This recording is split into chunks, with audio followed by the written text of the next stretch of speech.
The Impossible City, current home base of the Avengers, has been taken over by the Masters of Evil. Who is left to defend the world while Doom is in power? And how are the Avengers able to fight a war on multiple sides? What's going on, comic book gang? My name is Jancy, aka Year the Collector, and welcome to another episode of One World Under Doom. On this episode, we have Captain America fending off a home invasion by the Masters of Evil. This comes from the pages of the Avengers number 26 by Jed McKay, Andrea Brocardo, Federico Blee, and Corey Petit. Previously, the Avengers executed a plan to unmask Dr. Doom, but failed.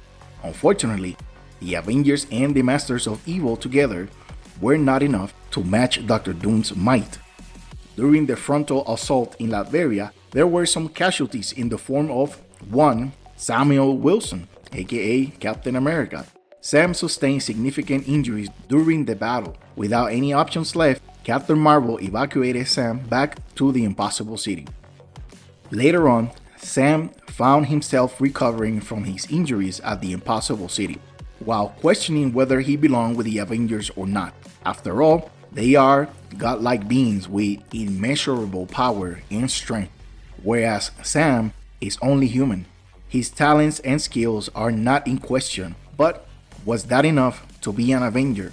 Sam's confidence wavered, but the Impossible City would not have it.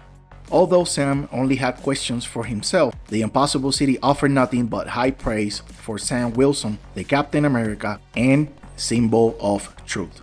Meanwhile, the battle continued to rage against Doom in Latveria. The Impossible City received an unwelcome guest, a home invasion by the self-proclaimed new Masters of Evil. Dreadknight, Madcap, the Exterminatrix, Mr. Hyde, and their ringleader, the Mad Thinker. They took advantage of the world being in chaos to take over the Impossible City. Lucky for Sam, the AI of the city managed to give Sam a heads up, but it was too late. Mad Thinker had planned for this hostile takeover for a long time. The only thing stopping the Masters of Evil was one single plastoid body with the Impossible City's consciousness and a badly injured Captain America. Whether injured or not, Sam Wilson was still Captain America. So he went to work on ideas to take out the Masters of Evil and regain control of the Impossible City. Finally, Sam realized the plastoid control by the city's consciousness was highly malleable and flexible, meaning it could be reshaped and modeled into anything they needed. With this brilliant idea, Sam managed to upgrade his suit and his own physical stats, giving himself a better chance against this already unfair situation. So far so good. Sam and the plastoid were able to incapacitate the Madcap during a one-on-one encounter. Finally, Captain America regained his self-confidence and was out on the prowl for the remaining members of the Masters of Evil. However, Mad Thinker revealed to his new teammates what is the real intent behind invading the Possible City: unlocking and weaponizing the Ashen Combine. Just in case you're not aware of the Ashen Combine, they are a group of world conquerors. The Ashen Combine invaded planet Earth and gave a handful of problems to the Avengers earlier in this same series. For more, see the Avengers by Jed McKay Volume 1, The Impossible City. During the Avengers number 11, Mad Thinker attacked the Impossible City. Although unsuccessful, Mad Thinker managed to confirm the location of the Ashen Combine's imprisonment. Ever since obtaining this information, Mad Thinker has been plotting his return to the Impossible City. If you haven't noticed, there's been one Avenger missing from action since issue number 20. T'Challa, the Black Panther. He was sent out on a search and rescue mission inside Meridian Diadem, one of the members of the Ashen Combine. Meridian Diadem contained a Tesseract space inside her where she kept enslaved warriors.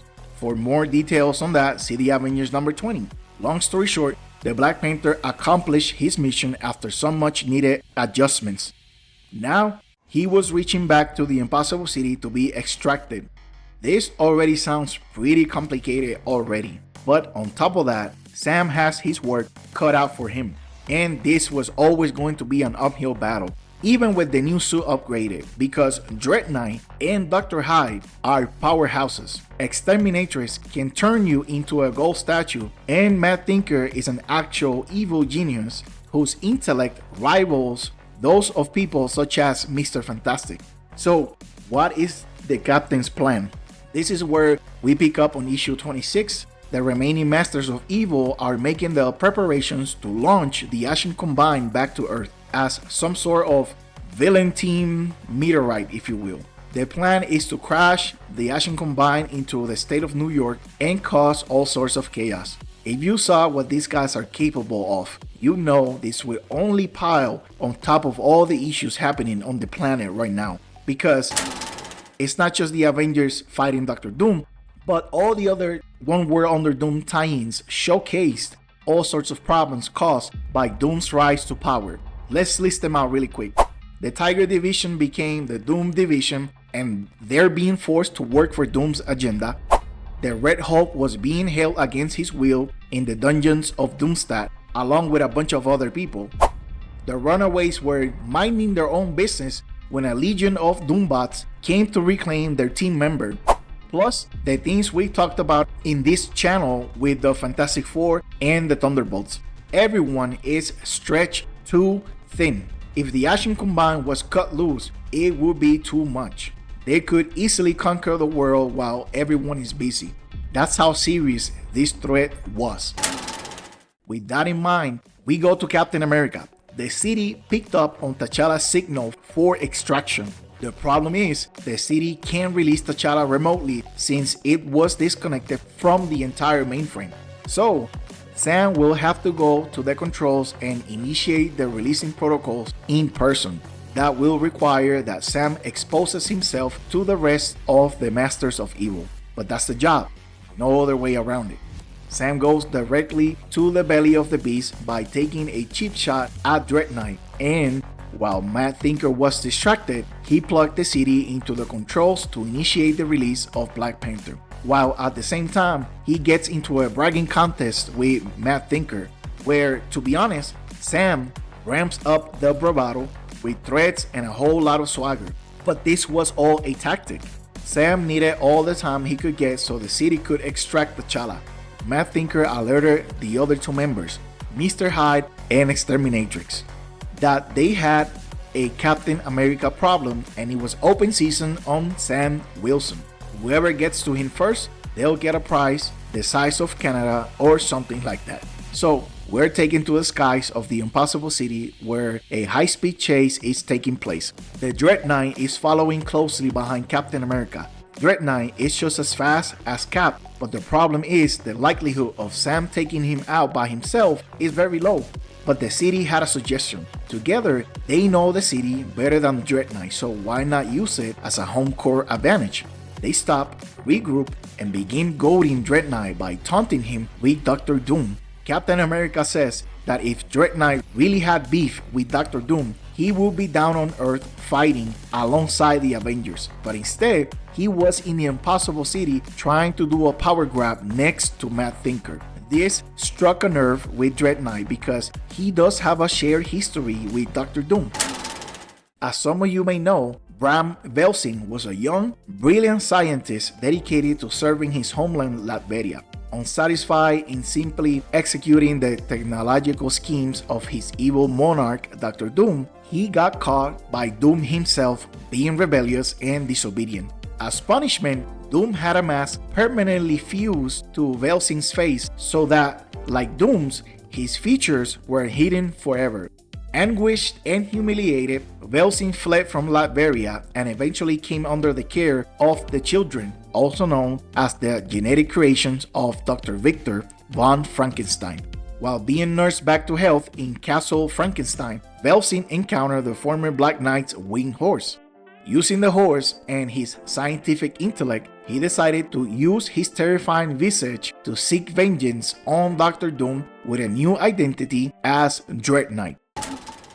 Captain America tapped into those still open wounds to bait him, and it worked. Now, this was personal for Velsing. He needed to be the one to take down Captain America. Sam takes off to the skies again, with Dreadknight following close behind in a high-speed chase all over the Impossible City.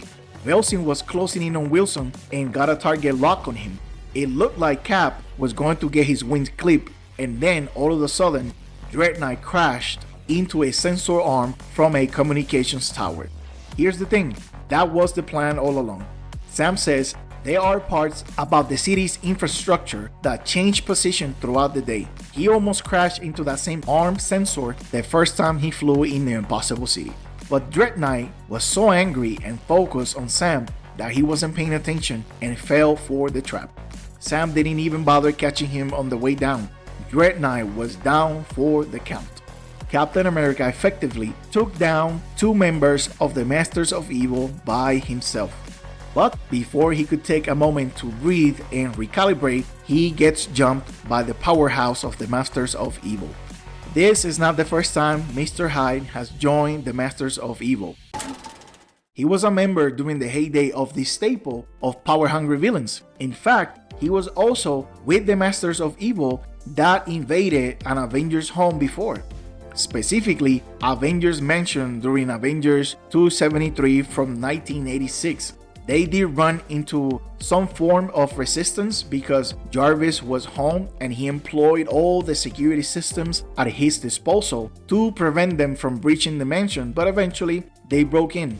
The Masters of Evil also took over the hero's mansion back then, and poor old Jarvis got taken hostage for a good minute as well. Mr. Hyde was reminiscing about the days when he got a chance to put his paws on some of the Avengers from back in the day, like Black Knight and Hercules. Hyde was remembering the good old days as he beat up Captain America. And when I say beat up, I mean Mr. Hyde was punching, kicking, and slamming Captain America all over the Impossible City like a ragdoll. Eventually, Sam was able to catch his breath and got a word in. He told Hyde that he will regret putting his hands on Captain America. Mr. Hyde thought it was amusing that Sam was under the assumption that he could make any threats, but Sam knew something Hyde didn't. Captain America is an Avenger, and Avengers do not fight alone. What was he talking about? Well, Sam was referring to the long-awaited return of one T'Challa, the Black Panther, and his fellow Avenger. The game is about to change. Mind you, Sam Wilson took down 2 Masters of Evil all by himself. How do you think they will fare now that T'Challa is back? I guess we're gonna have to find out on the next episode. One thing you can count on from Jed MacKay's writing is that there will always be previous plots or characters circling back from his earlier writing on the same run to finish a story. This writing style is also on display in his X-Men series, for example. Personally, I appreciate seeing characters and plot threads returning later down the road to build new arcs. As a reader, it makes you circle back to previous issues to see what you missed or how a character is back center stage. With that being said, stay all the way to the end for the references. If you're interested in reading the comics I cited in this video, I will lay them out for you at the very end. My name is Jiangxi, aka Year the Collector. I want to thank you for watching. You have a blessed day, and remember to read more comics.